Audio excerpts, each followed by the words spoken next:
Bienvenue dans Influx, le magazine culturel de l'Eurorégion. Au sommaire aujourd'hui pour ce nouvel épisode, le danseur basque Oian Indar et son collectif Bilaka sont accueillis au centre de création d'Astra dans la ville de Guernica, en Euskadi. La création est ici transfrontalière. Basques, Espagnols et Français se réunissent pour un temps d'exploration chorégraphique. Thibaut et Marie ont été choisis pour créer la nouvelle identité graphique du pôle expérimental des métiers d'art de Nontron. Ce duo élabore de multiples pistes de travail grâce au temps précieux de réflexion et de recherche qu'offre cette résidence de design graphique.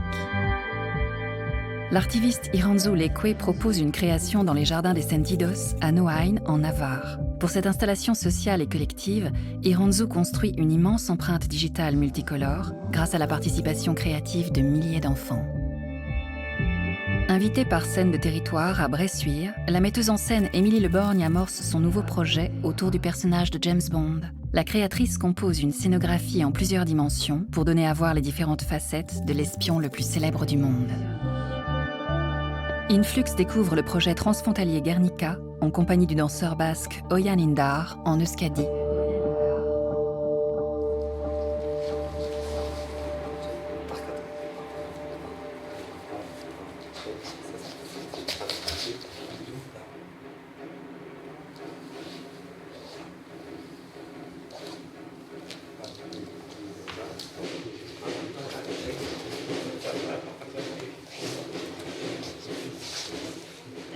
Dena dugu hau hemendik, bat, bi, konduetan manso ez dut argi.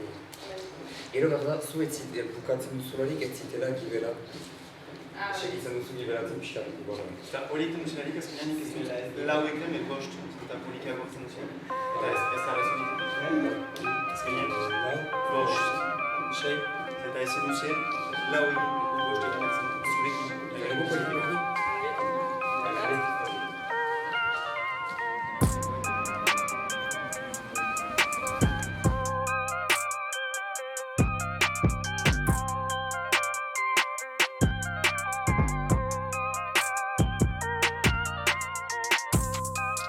Oian Indar izena dut, Baigorrikoa niz, eta Bilaka kolektiboko dantzaria niz.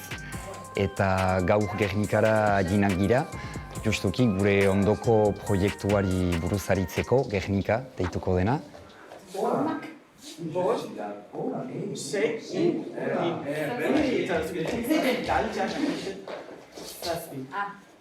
Eganen nuke Bilakan entzatzen girela oinagitik kolektibotasun batean lan egiten. Orduan hor, egan bezala, gira dantzari talde bat, musikari talde bat, eta zuzendaritza artistiko bat, piskat proiektuak buruz gogoetatzeko.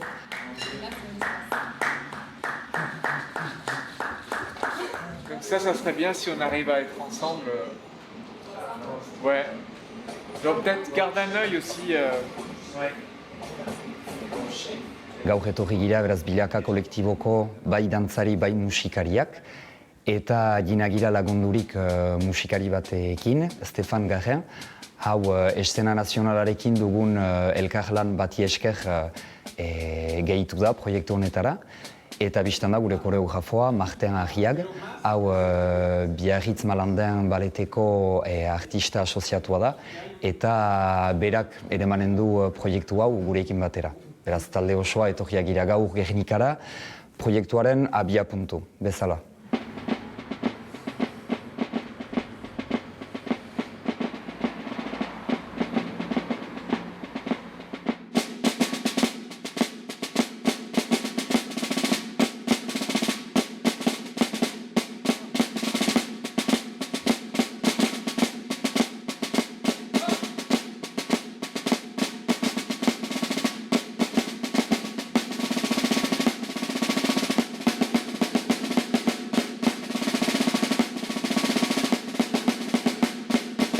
Hori, bai, ikerketa fase handian gira, frente guziak irekiz, eta hortako are interesgarriagoa da honat etortzea egun honetan, ahal diren gauza guzietaz inspiratzeko, hemengo jendearekin hitz egiteko, eta hortan gira, oraingoz.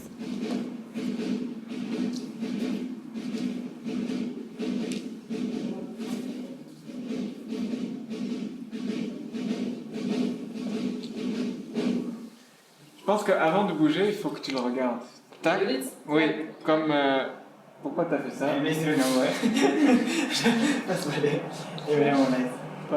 Voilà. Eta orain ara bai batean ireki dira frente desberdinak, dantzariekin hasi dira guk ohituran egiten dugun bezala gure materiala lantzen, ikertzen, pixkat gure euskal tradizioak ekartzen dizkigun urratsetatik abiatuz, eta hor konfrontatzen gira, edo joanen gira atxemaitera Martin Ahiagen lana. Beraz hor, lehen elkar ezagutza bat egin dugu guk gure materiala partekatzeko eta hainitz ere egin dugu lan bere estiloa ezagutzeko eta integratzeko, ez?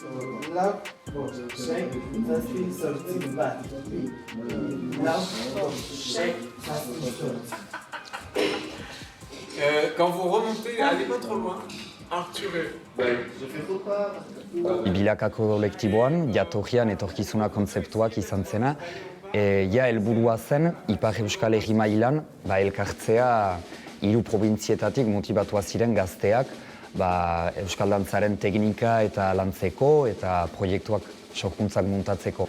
Eta badugu ere, gaur egun zelula profesional horretan gipuzkoak bat, gintzaiguna ere dantzatzera. Eta azkenan hizkuntza mailan euskara, espainol eta frantsesetik pasatuz konpontzen gira, aintzina, joiteko.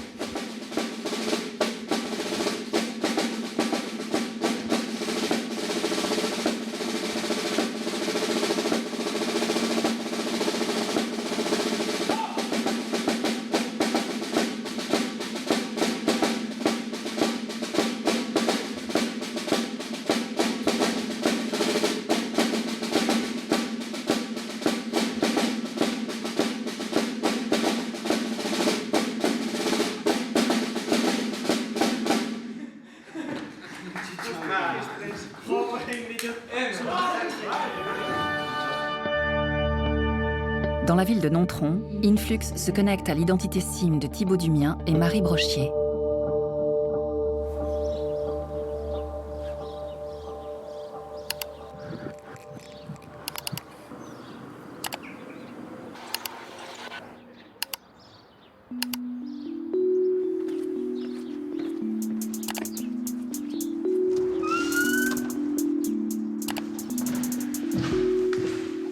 En 2020, à l'occasion de la réhabilitation du château de Nontron, l'Agence culturelle départementale Dordogne-Périgord et le pôle expérimental des métiers d'art ont décidé en fait d'orienter leur collaboration autour d'une résidence qui soit consacrée au design graphique et plus particulièrement au renouvellement de l'identité visuelle du pôle. Même le pliage est hyper intéressant. Le papier, il y a un sacré grammage quand même. Donc, au final, même ici, la typo elle est différente du reste. Je ne sais pas ce qu'ils utilisaient comme... Elle est très ronde, très géométrique quand même. On remarque qu'au niveau des formats, là on est très vertical sur l'affiche. Ouais, on retrouve un peu ça. Ouais.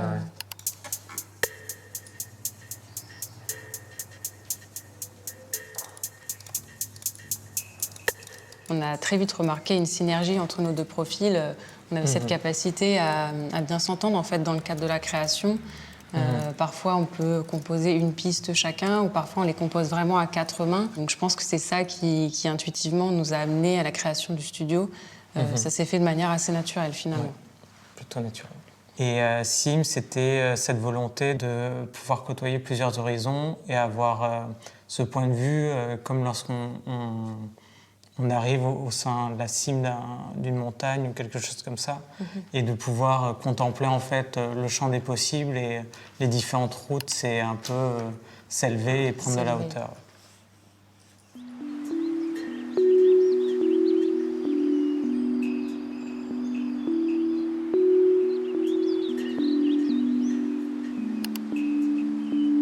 Par rapport à notre processus de création, d'abord, on essaye de dialoguer et c'est la création d'un cahier des charges qui, en fait, commence véritablement le projet.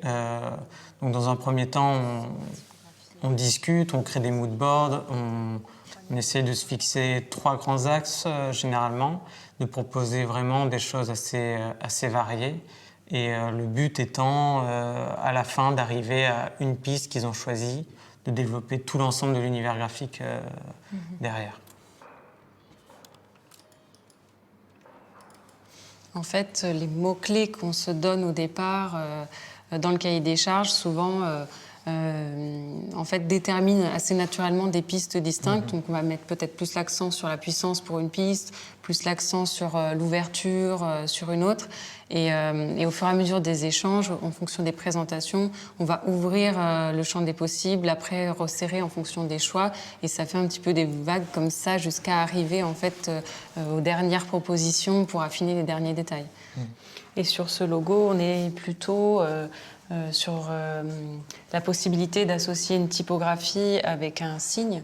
Et donc on a imaginé un signe qui était composé en 3 formes distinctes qui constituaient comme une petite sculpture, comme une œuvre. Et le carré, le rond et cet éventail qui s'ouvre avaient une symbolique particulière, un rôle en fait, une signification. Qui un peu reprenait les 3 rôles du pôle des métiers d'art de Nontron, en fait, qui était le côté soutien, le côté plutôt symbole d'inclusion avec le cercle, et le côté avec le cône, l'éventail, qui était plutôt l'idée de diffusion et sur le territoire présent.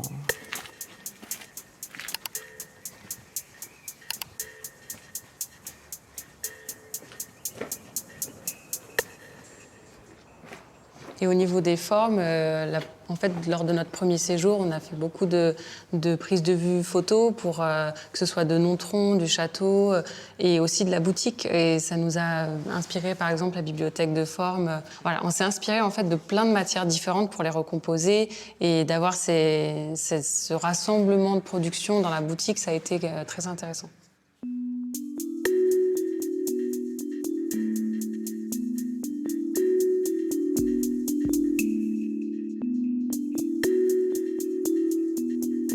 Là, en fait, on prend un peu chaque piste et on les met à l'épreuve, on teste différentes couleurs, on les met en noir et blanc, on tente différents contrastes aussi. Et au terme de ces différents tests, expérimentations, j'imagine qu'il y a vraiment une piste pour eux qui va se dégager ou qui est en train de se dégager. Avec quelques jours de distance, on y revient et on se repose des questions. Voilà. Et je pense que c'est un choix qui va être finalement assez naturel, mais ils ont besoin de temps.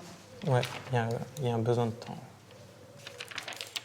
Et c'est vrai que le fait d'avoir le temps sur un projet, qu'on nous donne plusieurs semaines afin de réfléchir à une solution graphique, c'est quelque chose qu'on n'avait jamais eu l'occasion de faire. Et là, la limite de temps n'était plus présente et ça a ouvert des possibilités qu'on n'aurait pas eues finalement dans le cadre d'un projet traditionnel.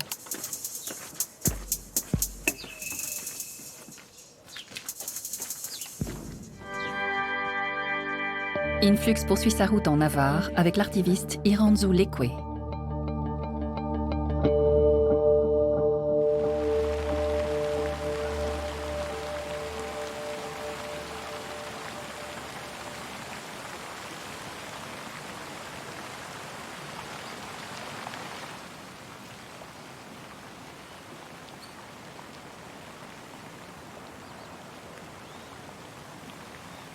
Soy Iranzu Leque, soy artista. Al inicio de mi trayectoria realicé trabajos igual más introspectivos, pero bueno, llega un punto en mi carrera, ¿no? Una vez terminó el máster y bueno, pues mi formación en cine y tal, ¿no? Que vuelvo a Vitoria y empiezo a ver pues ciertas cosas que no me convencen, ¿no? Entonces cuando empiezo a emprender un trabajo más social en el que, bueno, pues eso, se busca un pensamiento crítico, ¿no? Y ahí llego un poco al artivismo, ¿no?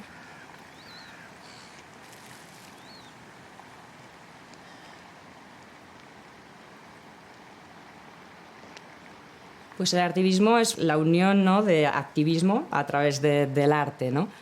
El objetivo del artivismo al final es eso, mover conciencias, ¿no?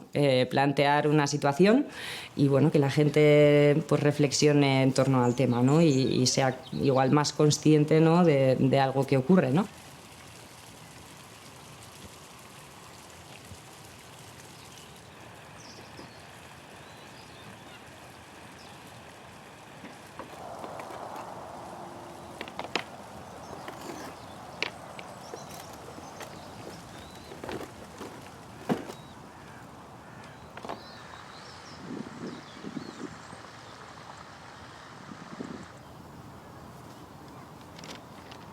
Bueno, este proyecto nace propuesto por el Gobierno de Navarra, que se pone en contacto con nosotras, ¿no? Pues para idear un proyecto en base al artivismo, ¿no? Ideamos este proyecto, ¿no? El proyecto Astarna, que bueno, consiste un poco en eso, en realizar una especie de huella dactilar. Pues bueno, los diferentes niños, creo que son 8.000 piedras que llevamos ya, pues han ido pues, representando sus imágenes en torno al cambio climático o al medio ambiente y diferentes mensajes, ¿no? Pues que nos motivan, ¿no? A cuidar un poco nuestro entorno.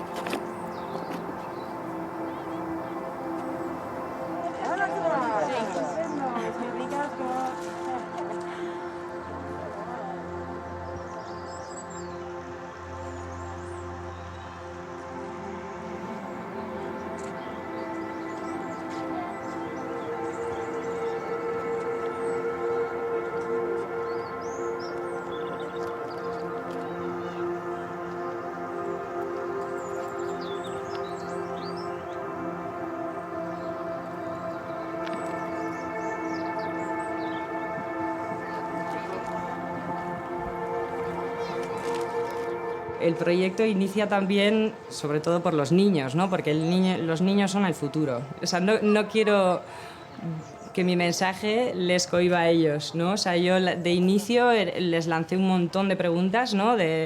Pues yo qué sé, pues qué significa para ti el medio ambiente, qué es lo que más te gusta, ¿no? de la naturaleza, cómo podemos detener el cambio climático.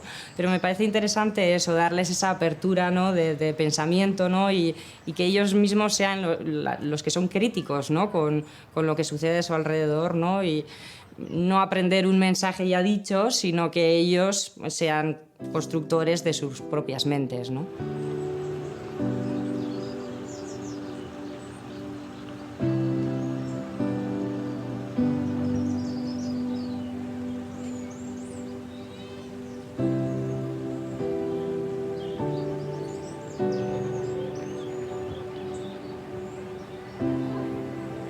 Siempre me ha atraído mucho, por ejemplo, el land art, ¿no? O sea, acciones en el medio ambiente con materiales naturales, que bueno, da más juego, ¿no? Los espacios son mucho más abiertos y los tonos también cambian, ¿no?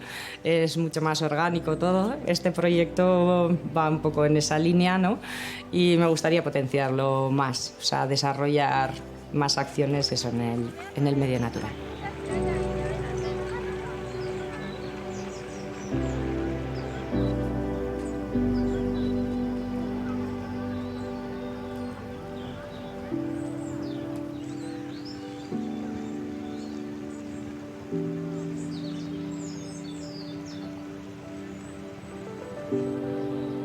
Bueno, esta instalación va a ser un conjunto, ¿no? De reflexiones y es lo que me parece interesante, no solo la mía, ¿no? Sino la de todos en conjunto, ¿no? Y entre todos formar un mensaje de fuerza y de unión y de eso, de cambio de mentalidad.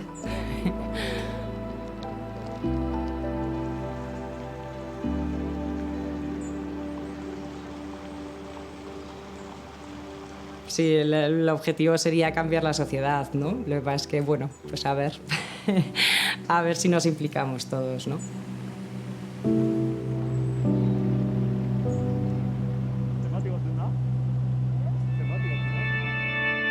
Pour ce dernier portrait, la metteuse en scène Émilie Le Borgne nous plonge dans son univers décalé à Bressuire dans les Deux-Sèvres.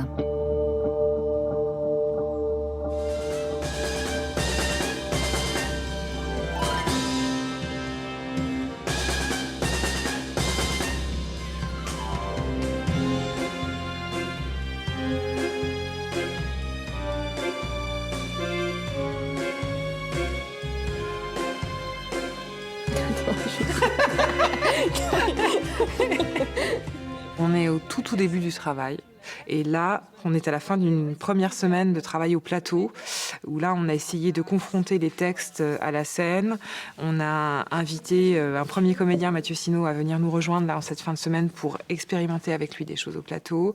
Et l'idée, c'est un spectacle dans lequel il se passe plusieurs choses simultanément. Et on a commencé à réfléchir à comment on peut conjuguer les différentes actions qui se passent simultanément au plateau. Après avoir assisté à la volatilisation de deux Bulgares voulant le faire sauter, subi une torture circonstanciée aux testicules, était présent à l'élimination de Le Chiffre par un agent soviétique, Bond discute avec son collègue français Matisse et lui confie ses doutes. Quoi qu'il en soit, je suis très heureuse de vous revoir, Mr. Bond. Sont-ils des combattants de la bonne cause ?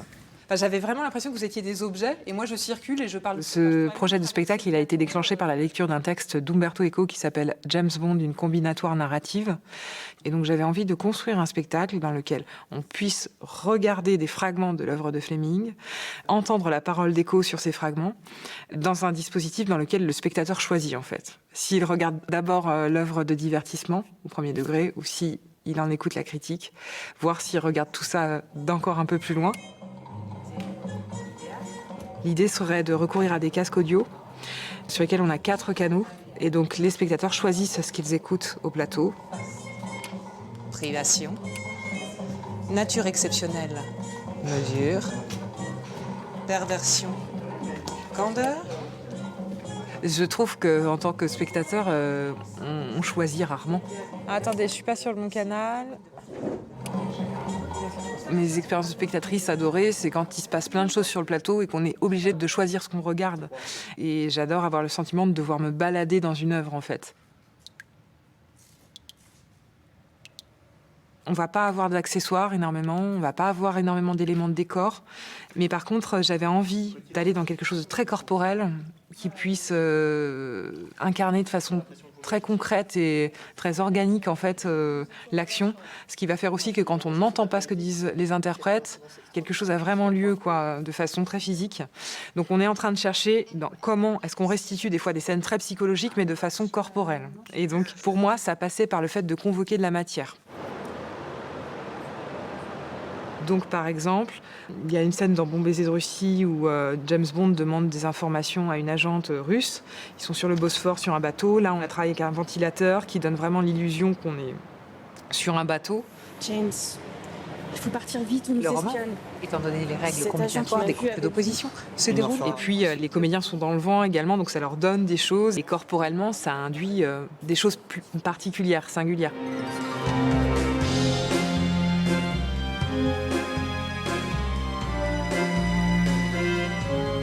Dans la scène de pré-générique de Bon baiser de Russie, c'est James Bond qui est dans un labyrinthe, dans un jardin de nuit. Il y a des statues. Et donc, je vais demander certainement à une interprète de jouer des postures de statues successives. Et là aussi, je trouve que le fait de travailler sur de la matière très concrète, de la glaise ou de l'argile, ça donne un caractère organique et ça emmène tout de suite l'imaginaire de la scène de façon très rudimentaire. En fait, il y a vraiment l'idée qu'on va peut-être passer par 20 scènes très très connues. Et c'est comment, avec presque rien, on arrive à suggérer quelque chose au spectateur. Et c'est là aussi que pour moi les spectateurs ils sont dans une appropriation, c'est qu'ils doivent faire un travail en imagination, ils doivent recomposer autour en fait. Nous on est venu ici en résidence sur ce tout début de travail au plateau au théâtre de Bressuire et ça nous enchante parce qu'on trouve vraiment que c'est un espace qui est très inspirant et un lieu qui est très accueillant pour ces temps de création. C'est un joker en fait, c'est-à-dire que là c'est bien de tester, d'éprouver aussi un peu en termes de prise. On est en train de passer de la théorie à la pratique cette semaine. Et donc à la fin de la semaine, on va avoir pris la mesure, je pense, de plein de difficultés qu'on va rencontrer sur ce projet, sur le fait de jouer en simultané, sur le fait d'avoir toujours quelqu'un en train d'écouter chacune des 4 bandes son. Ça va être une espèce d'élaboration très complexe dans l'écriture de plateau, mais on n'a pas arrêté de se dire que ça allait être super compliqué, que ça allait réclamer une concentration, une précision de dingue, mais c'est extrêmement excitant en fait.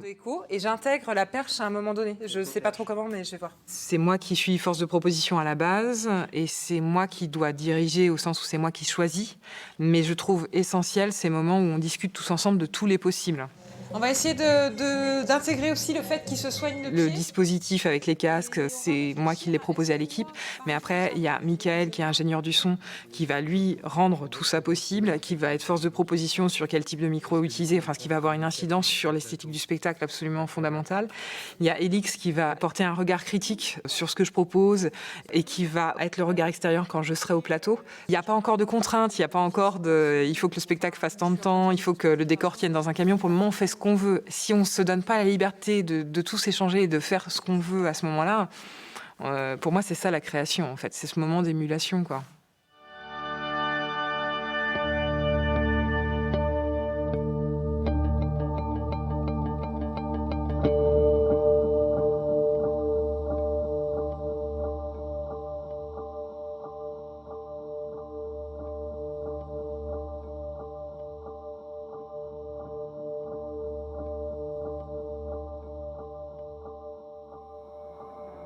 Influx.